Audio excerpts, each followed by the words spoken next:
possibility that Sanji might go Kadita. Hey. Oh man, 3 mid lane bans. I think this will continue with 4. Actually, I don't know. Do they ban the Valen? I mean, we did say the mid laners are going to be the focal point, but I didn't expect it to be this much of a focal point. Bro, at this point, That's a lot. If you want crazy, if you want quick crazy, with it. Yeah, they're very quick.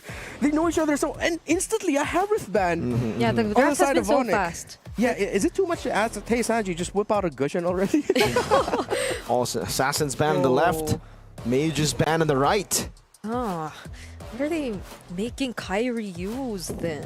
I mean, they have already the Chofarsa, great combo in the... Amon for the jungle. Gee, dude. Hey. I know Onwawa must be singing, jumping, so happy here. He's been preaching about the Amon ever since the patch drop. He's like, guys, come on, give my boy Amon a chance. And I'm like, Onwawa, no, Yeah, stop. That's in your rankings, man. He was in the unused heroes Yeah. chart we had earlier. That's one less of the unused heroes. Yeah. There you go. The Amon makes his debut. And up against this comp, technically you don't have dashes, so you aren't really going to be fully beaten down by the Phoveus, but this tanky lineup is scary for the Amon. Like, you're good against squishies, against Isunchin, sure. Plus the Selena now, even harder to get these targets, and a Granger to seal things in the draft. TLPH, this is a great composition, just playing pure front to back with the 2 carries.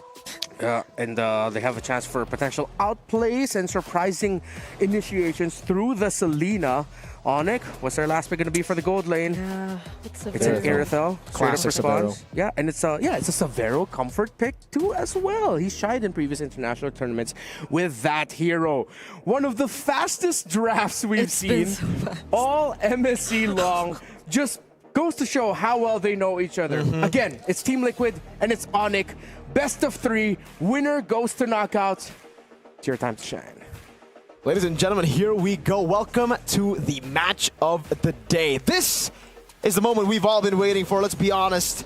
Even day 2, I was getting questions everywhere saying, Mirko, are you going to cast a TLPH? I'm like, yes, it's tomorrow though.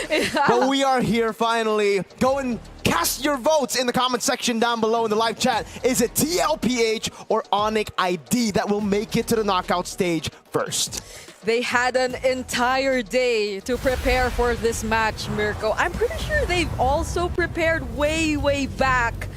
And that draft was a testament to just how familiar they indeed are with each other. I'd say the most unfamiliar we are with in this game would be how the Amon would play out, because it's the first time we'll be seeing it in a while. But if it's just really pure burst damage and finding targets, then I think it is going to be a pretty reliable jungle pick. Ooh, early game. Wow, what? Almost taking Oheb down, almost first blood, and Oheb still sticks to the flicker, doesn't want to utilize it to take as well here. And it does seem like for TL, they'll be happy with this. Yep. We're seeing the emblems come in as well for both of these teams. Another pull yourself together, this time in the hands of Sans. The mid laners have been picking it up pretty often so far today. So that's going to be a lot more flickers for Sans, and I feel like that it suits his playstyle so well. Because like this is the type of Farsa who just literally uses the flicker aggressively whenever he wants to. But JP getting poked low and now half HP. So still a very, not so quiet game after all, first blood. And it's Sanji who picks it up against Sans. Okay, that's a rivalry between these two already. It does seem... Oh, another arrow! Sanji! Sanji? Sanji has landed 2 consecutive important abyssal arrows. And that's why, for me, I'm not a fan of the Amon. Low mobility up against something like a Selena like this. Like, the Farsa shouldn't well, when he's in Wings by Wings, I guess. But yeah, very vulnerable to abyssal arrows for Team Liquid. And you know how good Sanji is. Sanford zoning Keyboy away. This should be a free one. Might be actually a kill too. No, Keyboy respects it. Oh, Wings by Wings from Sans. So that's why he went pull yourself together, Brigitte. Sans knows just how deadly Sanji can be, and they've literally won out the early game through Mr. Sanji. Yeah, I mean, you'd be torn between the Purify or the Flicker, but you just have to pick one. Wait, did Kairi not get it? Or okay, he did. It's just the invisibility. I thought, oh my lord. It was just the invisible armor all this time. But yeah, so far, even with the amount of wave clear Onic Indo has, through the Farsa intro, it's interesting to see Team Liquid actually gain control of it. I mean, those were pickoffs after pickoffs too, and now we're seeing the rotations come in, even though we expect fast rotations as well from them. You're always on your toes knowing that Team Liquid has the early game, and I feel like even Savero pointed this out before we headed into this match. You cannot give them the lead because they're a team who just doesn't let go of that lead. But it's not like they were giving the lead. It's Sanji forcing the lead out of Onic. And, you know, sometimes you just can't help it. When an Abyssal Arrow lands twice on 2 prio targets, you just got to take it and try to come back in Turtle 2. And that's what Onic are doing right now. That's why they're playing super safe, extra safe, after seeing how accurate Sanji can be on the Selena in the early game. So let's talk about these individual lanes, because it's interesting to see that the Savero hasn't actually been winning out this lane entirely. Yeah. You would expect the Irithil to be the counter here. Both teams have been rotating into the bottom lane. Oheb doesn't have Purify, so could be an angle to gank, but JP is just too clean with those rotations, always covering these angles of attack away so that Onic can't get Oheb. I mean, it was great that he was able to recover, because earlier on, I think in the first minute of the game, there was an early rotation from Sans, and we saw Oheb being poked down very low. So it's great that he's able to at least come back in this game, manage his lane a bit better, but he fully respects that this matchup might not indeed be that favorable for him. Onic ID have their eyes set on Sanford. They might try to burst him down. There goes the third airstrike. Will he get away with this? The other members of TLPH actually make it! And Sanford survives. Sans able to flicker out of the Abyssal Arrow earlier. Kai joins in. Abyssal Arrow landing! Keyboy providing the cover as Sanji again is the man you need to watch. Sanford survived that, and it's TLPH with a win again. You can see the lead getting too crazy now for TLPH. KARLTZY was already 2 levels ahead. Now he's gonna have a smoother road in his own jungle, just clearing things up as Oheb picks up the gold crab and will push this lead even further. JP down below, Sanji too. Yeah, you kind of see where this might just be going, because the Yisun Shin is having a pretty decent time early on. Will Keyboy actually find a target, though? He lands the way of the dragon onto Sanji, but Sanji, he just won't go down. The endless shards won't even be enough to take him out. Savero tries to deal with the other members with a heavy crossbow, but there's a clear lack of damage still from Onic ID. Yeah, Kai popped in the ultimate, was not able to get Sanji, and that's a squishy member, so this is a problem for Onic. They're just lacking damage in the early game. All of the kicks have not resulted in kills, and it is really bad for Onic. They kind of need a snowball going for this jungle. Savero's doing damage at least. They were almost able to get a few kills, but almost is never enough. TLPH have been the absolutes in game number 1 so far. And that's a concern for Onic. Kind of like a victory dance for Team Liquid. Sky Piercer done quite early in the game for Mr. Oheb. Yep. I mean, Keyboy, he's had some very decisive way of the dragons. He spots out the likes of Sanji. He gets to use them and land them on these heroes. But again, I think it's not just the endless shards, right? Even the Feathered Airstrike can't provide enough damage just yet towards the members of Team Liquid, so they'll have to play things a little more careful, even trying to go after Lutfi, forced to retreat under the turret. This is a massive problem if even the EXP laner is struggling this much with just the presence of KARLTZY and Sanford. Yeah, Karl is building up to be a monster right now, scaling very well into the game as Onic continue to do that too. They still are scaling up. It's just right now they gotta scale faster. TL are doing it at such a rapid pace that Onic might actually get outscaled. Keyboy jumps in with Jikundo and the Dragon cancelled. The Dark Wave actually cancels it. Endless Charge this time gets to take Sanji down, but JP finds the kill onto Keyboy and he's blocking the path of Savero as well. Oheb also makes it to the fight. KARLTZY looking for some targets, but they find Savero! What a Dark Wave with the flicker. Savero kiting away. Oheb with the shot. Savero taken down. Lupi now pops in vengeance. Oheb caught in the bad spot. Dark Wave landing onto Sans. Sanford gets him down. Now it's a shield unity. How did they put themselves in this spot? Now Kairi is finding the way to clap back. Infernal Pursuit's coming in for Sanford, but that won't help him get out alive. It's such ripple for Lutfi this time. That's the fight that Onic ID have been hoping for since Turtle 1, and it finally opens up in Turtle 3. Keyboy doing a good job at zoning. Karl still able to secure the purple as Kai gets the turtle. Gold lead now down for TL to 1,000. Let's take a look at that fight again. Sanford What an amazing Dark Wave to land on Severo with the flicker there. Even Severo wasn't aware of that, but it did put the rest of TL into chasing mode, and that's what you don't really want up against this composition. Kai got an easy flank, was able to clean up, and it's a CCO.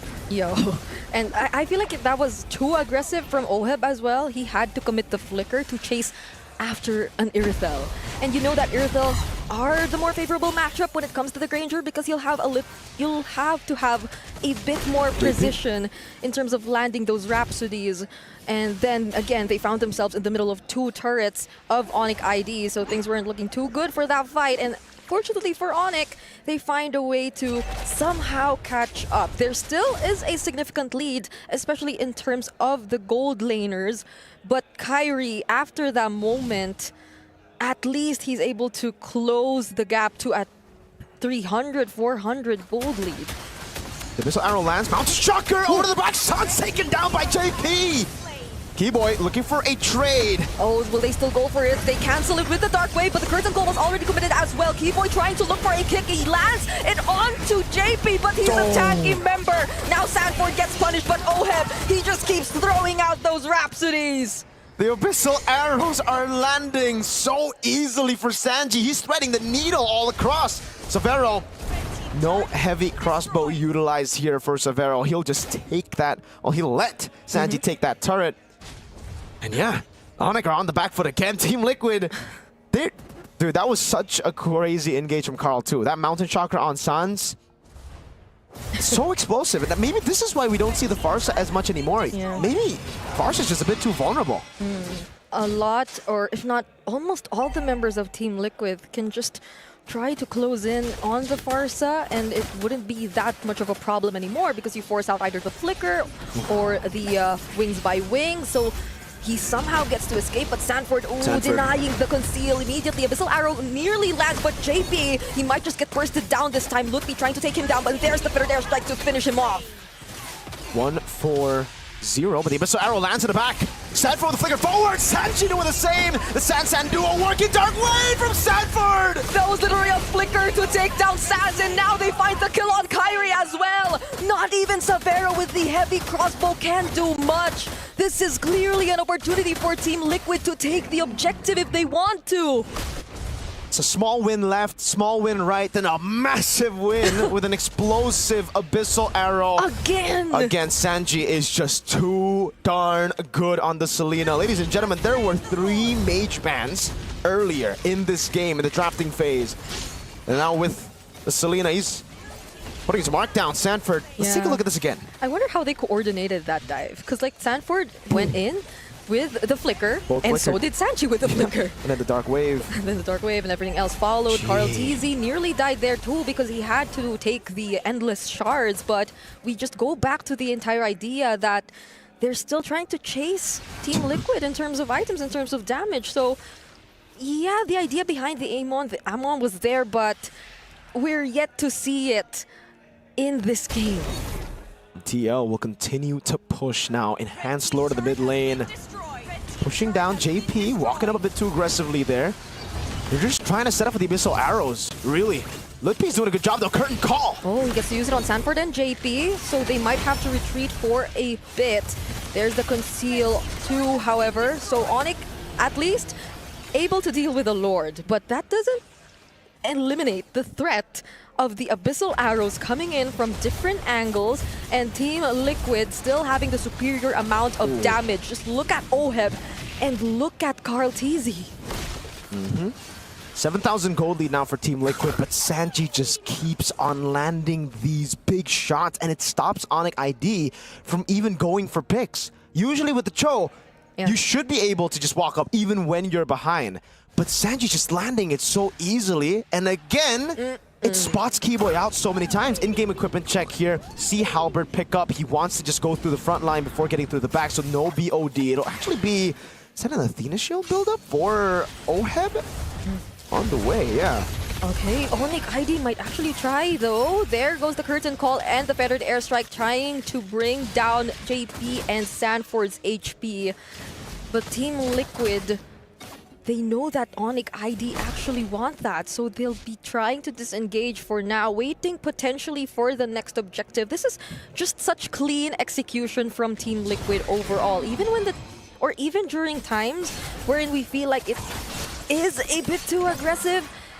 It's not like they completely lose out on the fights anyway. So this is going to be a struggle for Onic ID to find how they can set the tempo.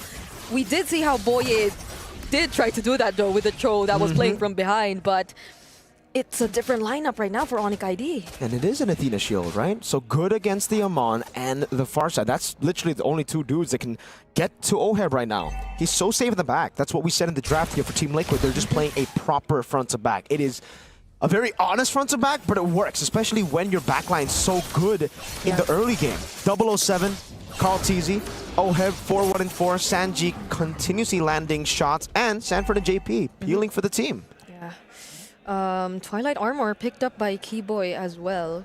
Lutpi, I feel like whoever he decides to use the curtain call on will be such an important decision, and he might decide to use it now, but maybe not, because Team Liquid decides to engage in the fight. They go for Lutpi and try to burst him down, but the flicker! Jin Kundo from Keyboy, is that gonna be enough? Endless Charge already committed. They don't get any kills until now! Sanford down. It's gonna be traded for Keyboy now as Oheb walks up, picks up the killing spree, another stack on the Sky Piercer.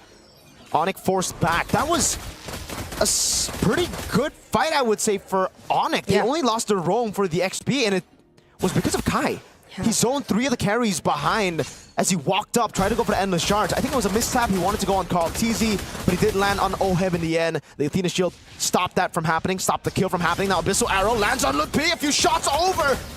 Oh, could they stop this from happening though? Oh, even with the Athena's shield, gets blasted with the Endless Charge. Sands will still survive, and Savero this time making things happen, but KARLTZY finds the kill onto him as well. Such a back and forth. This is a battle that we've been waiting for, and now we know why we've been waiting for, why this matchup has been so anticipated.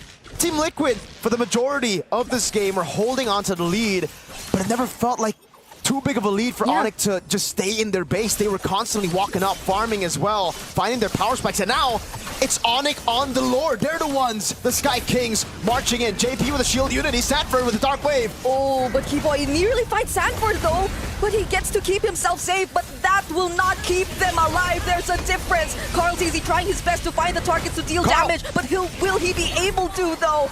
Both Sanford and JP have been taken down. Lutpi still deathless. Team Liquid lose their front lines, but keep their carries, and that's why Onic still have to respect. There's no push in. Savero versus Karl. It's just a few shots with a crit passive. Sans in a bush. Okay. This is a very intense back and forth between Team Liquid and Onic ID.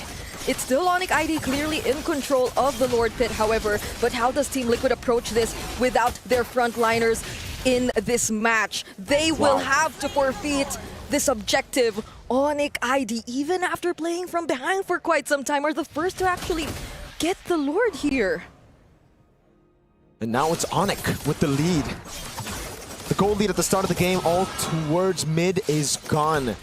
Great item with the Athena Shield, but I guess that's why they still went him on, despite knowing there are a few items that can counter it. It just goes through, dude. Yeah. Like, he's gotten to a point where he's just penetrating through the magic defense.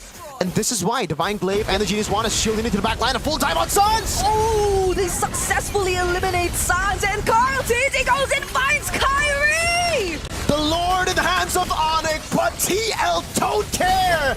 They go and penetrate through this composition of Onic against all odds, and they dive in. Lord up top, but 4 members still in the mid lane. Sanford decided to recall now as Keyboy looks to push in. I want to see the wave in the bottom lane now. Savero dodging with the Abyssal Arrow. Yeah, he has the heavy crossbow. They gotta be mindful of that. They can still potentially find a way to deal with the incoming waves, but they're still gonna attempt nonetheless. But Savero and Keyboy, they do successfully defend. Might pop the immortality, and there you go. But JP, he nearly got his pop too. This is MLBB right here. This is MLBB. High level MLBB. The two teams we've been waiting for. I gotta say, my expectations have already been exceeded just a bit. Let's see if they can continue to do so. Damage dealt ranking now, Lutpi, 63,000. And then a whole lot of TLPH members. So Severo, Kairi, and Sans, they gotta start stepping up in this game because right now it's just getting really, really tough to get through this front line. Yep. We did see, however, the potential angles from which Onic ID can work on to find at least an advantage in the fight, because again, if the curtain call is landed onto either JP and Sanford or both of them better, then you just keep them from protecting their teammates or setting things up for Team Liquid themselves, then that just gives easy access to Kairi, which I feel we saw earlier in the top lane, to look for his targets. There has been some targeting issues in that instance, but if it were otherwise, then things could potentially be better for Onic ID this time, especially as they only lack a single item for Kairi to complete his build, and Severo, on the other hand, has completed his, even has the Wind of Nature. So I like how the gold laners really acknowledge that they have to keep themselves in the fight, much to a point where we also see an Athena's shield, but proccing the passive is gonna be critical for OHEP. Holy Crystal done for Kai, Divine Glaive for Sans as well. So you were talking about them having to get more damage to actually go through the front line. There you go. Holy Crystal, Divine Glaive, they have more penetration, they have more brute force damage on Kai with the Holy Crystal. Good Shenpu from Keyboy, might be going for the pick now, goes for the Jikundo, doesn't actually end up going for the Weighted Dragon. Good Abyssal Arrow stops Keyboy in his tracks. Yep. The wave up top is favorable for TL. That's slow push. Yeah.